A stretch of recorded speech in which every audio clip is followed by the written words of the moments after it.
Entertainment development is coming to the University of New Mexico South Campus. We'll tell you what's in store. A local school and arts, how the two help make Albuquerque's downtown area a sight to see. Also, the UNM's men's soccer program added some Brazilian flavor to its team. See how that player has adjusted to a new culture. And winning has increased with UNM's football program, but at what cost? I'm Kyle Herrera. And I'm Diana Vargas. All this on UNM News.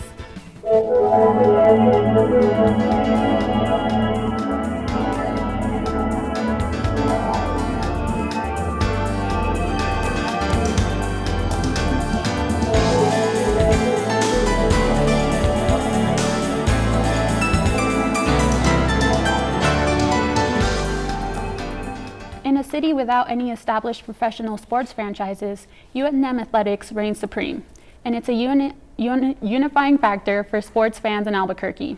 Lobo fans will soon have a lot more to be excited about when it comes to R&R on South Campus. UNM is one step closer to breaking ground on its new sports entertainment district after the Lobo Development Corporation chose Marble Development as a partner last week. There's no estimated cost for the 1.4-acre project, which will include a restaurant, tap room, and stage for live music entertainment. But as Alex Lynch reports, UNM won't pay a single penny. Lobo Development Corporation, which is responsible for developing projects meant to accrue revenue for the university, will soon break ground on its new project here, at the intersection of University Boulevard and Avenida Cesar Chavez. The 13,000 square foot complex will house a restaurant, tap room, and coffee shop, as well as a stage for live music, according to Director of UNM Real Estate Thomas Neal. UNM students for the most part like the sound of it. Probably going to be cool, and for the students, obviously, and for future students, that'd be something that would draw people to UNM and boost morale and stuff, and have stuff to do around Albuquerque, more things to do. The terms and conditions of the partnership between UNM and Marble Development are currently being deliberated over. Neal hopes to have a contract by mid-May. UNM student Rachel Williams said the university will have to continue to do some out-of-the-box thinking when it comes to making up an expected $3.6 million budget deficit next year, and this project will provide for just that. A lot of times, or especially for the university, academics haven't been a great return on investment. We're working on it, but we can see maybe more of a return on investment if we start putting money into things that accrue revenue, things that attract students to the university. This has been Alex Lynch reporting. Mysterious billboards are appearing on the streets of Albuquerque, as a local charter school and an artistic movement are piquing the attention of Albuquerque motorists. What do a giant wheel of cheese, trains, and a ghost have in common?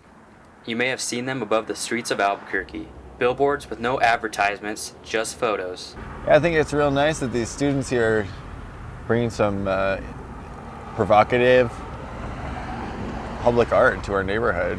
It's all part of a movement to revitalize vacant lots along historic Route 66 and display the rich history of Albuquerque's abandoned rail yards. One of the projects was made possible by the PNM Power Up Grant.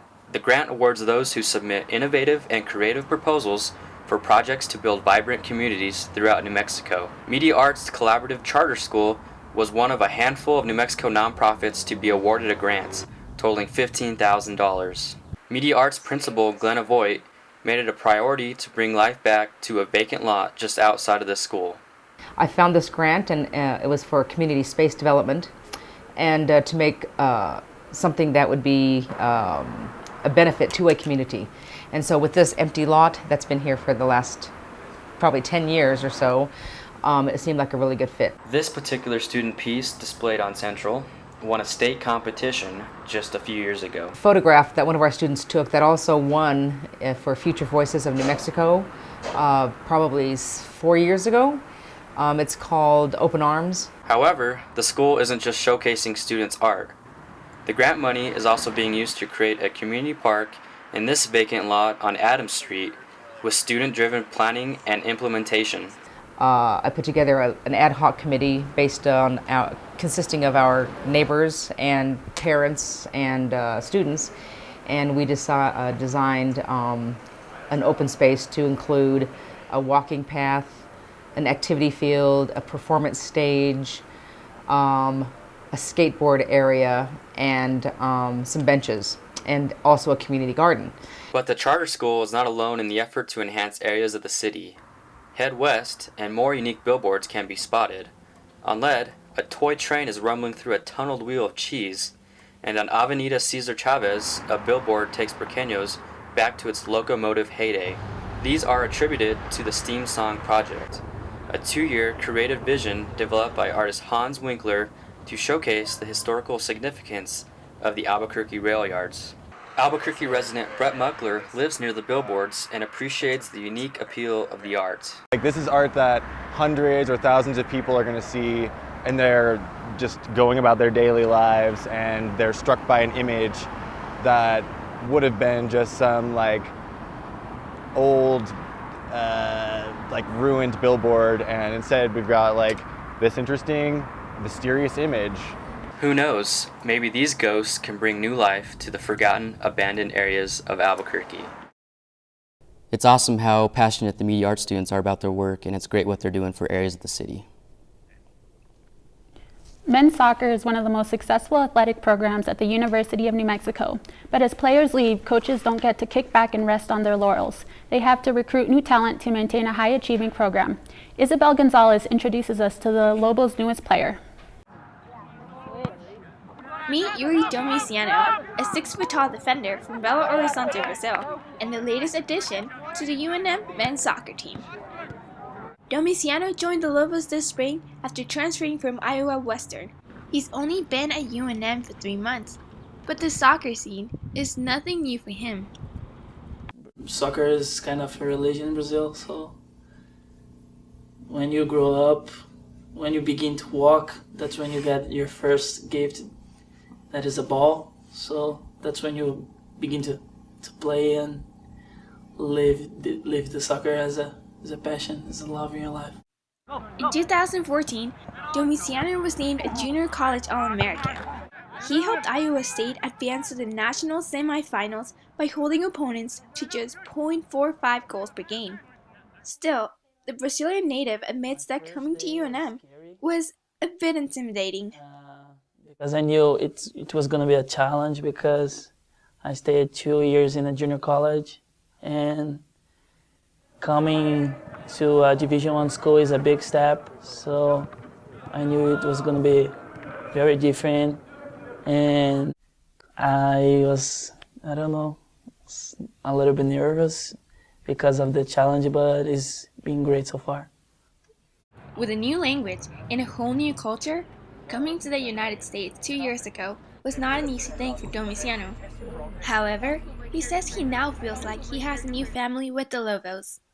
The guys are very, very, very good guys. Like, they tried to make you to feel at home, because they knew I was not from here, so they become your friends and brothers. When you are away from home and you have people like that, you feel better, because you know that you are on good hands. It only took one spring season to make Domiciano feel confident about his new team. He says he's excited for everything that's yet to come, and that he's ready to work hard and prove his worth during the fall season. Like our coach says, it's not just about survive, it's about to make a great impact. So that's what they teach us, and that's what we are supposed to do. Everyone wants it. Everyone is hungry to win, so it's going to be a great fall. This is Isabel Gonzalez reporting. Spring practice is underway for the University of New Mexico football team. The Lobos tallied a 4-8 record last season, their best record in 6 seasons. With improvements in the making, this season's expectations are set high by the team and the fans. Christian Naranjo with the report. For Lobo Football, spring means 2 things. The grass is green and the shoulder pads are thumping. But what makes this season's spring practice different are the expectations. In the last 6 years, UNM had difficulty winning. In 2009, under former head coach Mike Loxley, the Lobos won 1 game, which continued the next 2 seasons. But in 2012, New Mexico hired current head coach Bob Davie and went on to win 4 games. UNM followed with 3 wins in 2013 and 4 wins in 2014. Senior cornerback Cranston Jones, who has played under Davie for the last 3 years, says he's noticed a marked improvement in the program's culture as of late. I would say that, a lot of more people are buying in and they're liking the system more than they did when I first got here, where, guys were maybe recruited by somebody else and maybe thought that they weren't given a fair shot or anything like that. Well, it's kind of to the point where now everybody's, been in this system, been with this coaching staff, and it's kind of like, hey, you already know what's coming. So last season, the Lobos garnered a season-ending win versus conference foe Wyoming in what could be a momentum shift for the program.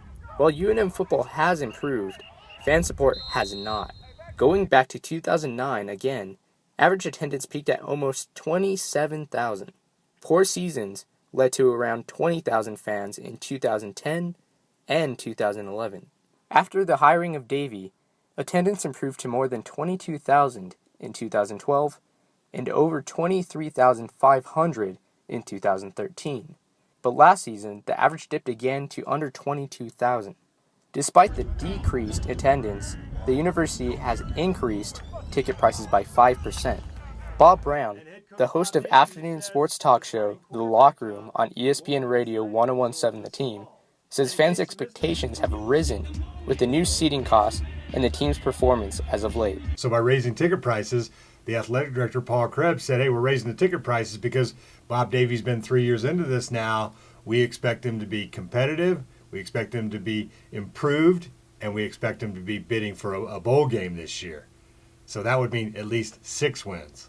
So I think fans look at it and say, okay, 4 wins is the best they've done. 3 years now, at least 5. And if you're going to raise ticket prices and say the expectation's a bowl game, that would mean 6 wins. Jones says he also sees the team in a bowl game and hitting the mark of at least 6 wins. Of course, it's the expectation. I think it's about that time. We've been in the system 3 years. We've all gained experience. We're all at that point now where you know what's coming, you know what's about to happen, and you just want to go out there and make plays and do your job. And if everybody can do that, then I know for a fact that we'll win 6+ games and make it to a bowl game this year. The Lobos' first opportunity to pursue a bowl game comes on September 5th in a home game against Mississippi Valley State at Branch Field. This is Christian Naranjo reporting. Christian Naranjo is with us now to tell us a bit more about the Lobo football team. Christian, you had the opportunity to spend time with the team. What was the vibe like around the team at practice? Well, there's 2 things that really caught my eye. First off is the energy. It was definitely there. Second off is the leadership within the team. I noticed one of the younger players was down on his knees when he was tired after a play, and an older, more experienced player told him to get up and stand on his feet, and that's a sign that leadership is definitely coming to this program. So what expectations does Bob Davie have for his team this fall? Well, I think Bob Davie, the players, and even the fans themselves expect them to at least get to 6 wins, which means that they expect the team to get to a bowl game. So attendance has been dipping at Bob Davie's run. What does the team plan to do to get attendance and fans in the stadium? Well, one thing they've really done is that they have allowed the fans go to spring practice, and so they're just trying to build some momentum with the fans, because if you get the fans on your side, you're going to just be just better off as a program. And so that's what they're trying to do right now. And it's been difficult for Bob Davie because even though they've been winning, they haven't been winning in an exciting manner for fans, apparently. But Bob Davie has made that a priority this offseason of getting the fans involved.